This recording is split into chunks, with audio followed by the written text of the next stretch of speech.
A lot about life has changed in the last 20 years or so, and certainly that is true for dating.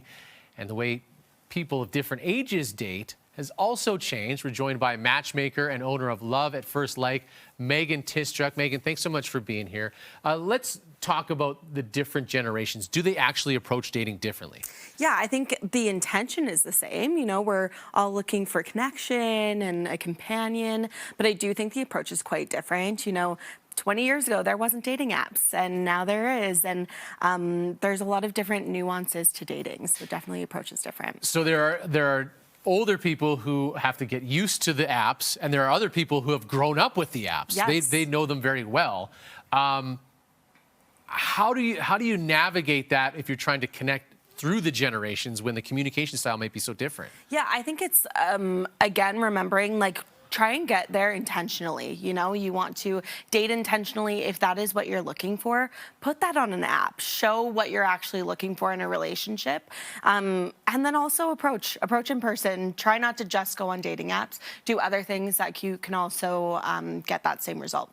Now, what do older generations do well, and what do younger generations do well? Yeah, older generations tend to be a little bit more decisive. You know, they're not as wishy-washy. They're like, let's go on a date, let's make it happen, which I love. I feel like there's not as much flakiness in that generation, which is great. Younger generations tend to have a lot of emotional literacy, so they know how to, like, create boundaries, and they have gone to therapy for years and things like that, so they maybe know what they're looking for, but they have so many options, and they don't always just stick to one option. Now, is there an issue with specifically men approaching women now that people are more aware of those boundaries? A lot of conversation of not wanting to be a creep, for lack of a better word.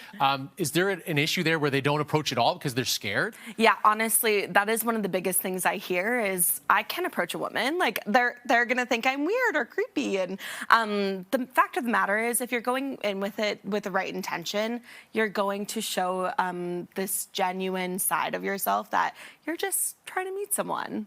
Now, what about, because you can sort of keep someone a little bit at an arm's length because it's a lot of virtual communication, is that becoming a problem too, where you sort of keep someone around, as you were talking about, multiple options out there, but you're not really making any connections? Yeah, you know, people always think the grass is greener, and it's not always. People will try and keep those options open because I think it's a form of comfort, right? Like, if you don't have to put yourself out there fully, it's a little bit easier, but you're not going to get the same result that you're looking for. And you might not necessarily be considering the other person because you don't see them. It's a lot different if you're sitting down with someone versus texting or other lines of communication. Yeah, absolutely. Like, I mean, anything when it comes to the internet, so much easier putting yourself out there or saying maybe risque things, and then you're in person and you're like, oh, I'm a little shy person, and it's hard to put yourself out there, but the approach is important. When it comes to all generations, do you have dating advice that can span everybody?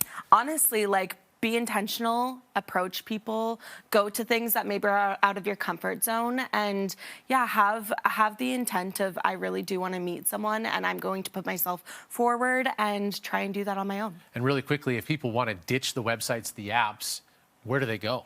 Oh my goodness, there's so many things that you can do. You can go to a coffee shop and approach someone. You can go to singles events. You can get a matchmaker if you want to really find someone and you don't want to be on dating apps. There are options. It is tricky for a lot of people out there, but you're making it easier. Megan, thank you so much for being here. Thank you. You can find more about Megan at loveatfirstlike.biz.